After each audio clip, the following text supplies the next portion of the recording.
नमस्कार साथियों, जय हिंद, जय भारत। हम भारतीय संविधान में संशोधन की प्रक्रिया को पढ़ रहे हैं, जिसमें हम लोगों ने कल चर्चा की थी कि इंदिरा साहनी जो मामला था उसके बारे में पढ़ा था। इसके बाद में हमने और भी चीज़ों को अध्ययन किया हुआ था। आज उससे अगले की चर्चा करेंगे। दरअसल हम कल जिस चीज़ पर टॉपिक की बात कर रहे थे वह ये था कि 77वां, 81वां और 82 तथा 85वें संविधान संशोधनों को चुनौती दी गई थी। एक बार रिकैप करते हैं कि ये चीजें क्या थी। 77वां संविधान संशोधन वर्ष 1995 की बात है। 77वां संविधान संशोधन, इसके द्वारा अनुच्छेद 16(4)A नामक नया अनुच्छेद जोड़ा गया था। यानी कि जो अनुच्छेद 16 हम मौलिक कर्तव्यों की बात करते हैं तो उसमें अनुच्छेद 16 है। उस अनुच्छेद 16 में पहले जो मूल संविधान था उसमें 5 धाराएं थी, वर्तमान में 6 धाराएं हैं। तो जो 77वां संविधान संशोधन हुआ उसके द्वारा अनुच्छेद 16 में एक नया अनुच्छेद जोड़ा गया था, अनुच्छेद 16(4)A, जिसके द्वारा ये कहा गया कि अनुसूचित तथा अनुसूचित जनजाति एससी तथा एसटी को पदोन्नति में आरक्षण प्राप्त होगा। इसके बाद हम लोगों ने कल चर्चा की थी 81वें संविधान संशोधन की। 81वां संविधान संशोधन वर्ष 2000 में किया गया था। इसके द्वारा यह प्रावधान किया गया कि एक तो नया अनुच्छेद जोड़ा गया, अनुच्छेद 16(4)B। कौन सा अनुच्छेद? अनुच्छेद 16(4)B। इसके द्वारा ये कहा गया, क्योंकि इंदिरा साहनी जो मामला था उसमें ये निर्णय माननीय सर्वोच्च न्यायालय का रहा था कि आरक्षण की सीमा 50% से अधिक नहीं हो सकती। उस निर्णय का प्रभाव समाप्त करने के लिए संविधान में 81वां संविधान संशोधन 2000 में किया गया, जिसके द्वारा अनुच्छेद 16 में एक नया अनुच्छेद 16(4)B जोड़ा गया था। इसके द्वारा यह कहा गया कि बैकलॉग की भर्ती में आरक्षण की सीमा को पार किया जा सकता है, अर्थात 50% की जो लिमिट है उसका उल्लंघन किया जा सकता है। आपको ये बात बताई गई थी कि बैकलॉग क्या होता है, ये चीजें इससे पिछली वाली वीडियो में बता दी गई हैं। इसके बाद और क्या हुआ, तभी हमने कल इसमें चर्चा की थी 85वें संविधान संशोधन की। इसके द्वारा ये कहा गया कि एससी और एसटी को जो पदोन्नति में आरक्षण अनुच्छेद 16(4)A के तहत मिला हुआ है उसमें एक और बात नई जोड़ दी गई 85वें संविधान संशोधन 2001 द्वारा कि अनुच्छेद 16(4)A में क्या नई बात जोड़ी गई कि एससी और एसटी अनुसूचित जाति तथा जनजाति को पदोन्नति के साथ वरिष्ठता सीनियरिटी भी प्राप्त होगी। अब ये कब से होगी? क्योंकि ये जो 85वां संविधान संशोधन 2001 में किया गया है, जबकि जो 81वां संविधान संशोधन था, सॉरी 77वां संविधान संशोधन था वर्ष 1995 था, जिसमें पदोन्नति में आरक्षण दिया गया था। लेकिन अब पदोन्नति में आरक्षण के साथ सीनियरिटी भी प्राप्त होगी, तो ये प्रावधान कब से लागू रहेगा?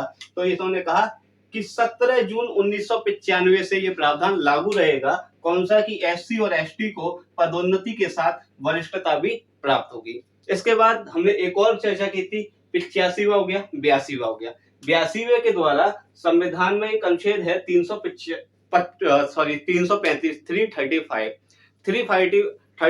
इस बात को कहता है कि आरक्षण देते समय प्रशासनिक दक्षता को भी ध्यान में रखा जाएगा।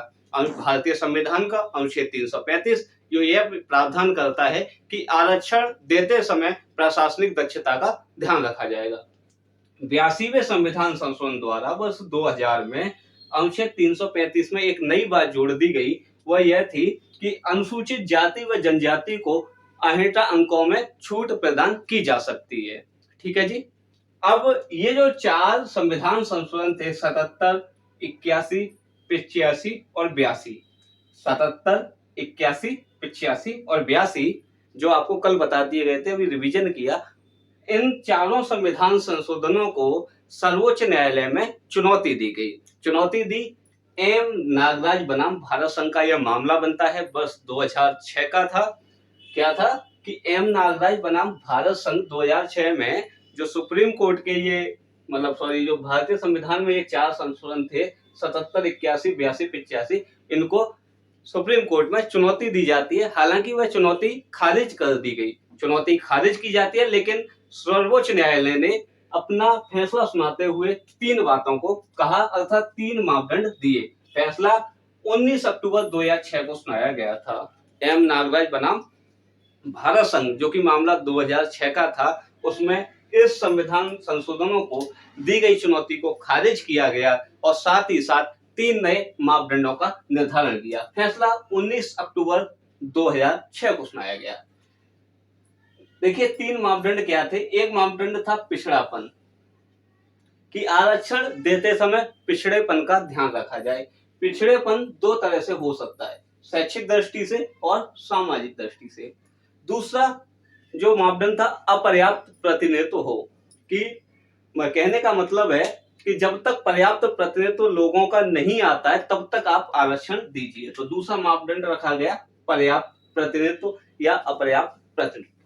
तीसरा जो था प्रशासनिक दक्षता। क्लियर है जी। अब आइएगा, एक भारत में एक और भारत के संविधान में एक और संशोधन करना प्रमाणित प्रस्तावित है, और हालांकि वो बिल अभी राज्यसभा में पेंडिंग में है, और यदि वह बिल पास हो जाता है तो अपर्याप्त जो शब्द है इसको हटाना प्रस्तावित किया गया है। अर्थात 117वें संविधान संशोधन विधेयक द्वारा अनुच्छेद 16(4) में उल्लेखित अपर्याप्त प्रतिनिधित्व यानी कि जिसकी जितनी संख्या है या नहीं है शब्द हटाना प्रस्तावित किया गया है। वर्तमान में यह राज्यसभा में लंबित है। देखिए संविधान में अपर्याप्त नहीं लिखा है, लिखा हुआ है जब तक इनका पर्याप्त प्रतिनिधित्व नहीं हो, वहां पर्याप्त प्रतिनिधित्व नहीं दिया हुआ है। ठीक है जी। एक और बात, इंदिरा साहनी मामला जो था उसमें क्रीमी लेयर्स की अवधारणा को भी दिया गया था। तो याद रखिएगा जो क्रीमी लेयर्स की अवधारणा थी वो इंदिरा साहनी बाद में आई थी, यानी कि इंदिरा साहनी बनाम भारत संघ के मामले में, जिसको मंडलवाद के नाम से भी जाना जाता है। इंदिरा साहनी वाद जो था उसका निर्णय 16 नवंबर 1992 को आया था। यहाँ पॉइंट ये याद रखना है कि जो क्रीमी लेयर्स की जो अवधारणा थी वो 16 नवंबर 1992 को इंदिरा गांधी साध में माननीय सर्वोच्च न्यायालय ने प्रतिपादित की थी। लेकिन याद रखिएगा इस शब्द का सर्वप्रथम प्रयोग किसका, क्रीमी लेयर शब्द का सर्वप्रथम प्रयोग भारत में सर्वोच्च न्यायालय के न्यायाधीश रहे हैं B.R. कृष्ण अय्यर साहब ने किया था। याद रखिएगा क्रीमी लेयर शब्द का सर्वप्रथम प्रयोग किसने किया था, तो B.R. कृष्ण अय्यर जो कि भारतीय सर्वोच्च न्यायालय में एक न्यायाधीश रह चुके हैं। कब, तो 1971 में, यानी कि क्रीमी लेयर शब्द का सर्वप्रथम प्रयोग 1971 में संतानम आयोग ने प्रयोग किया था, और उस समय न्यायाधीश कौन थे, B.R. कृष्ण अय्यर।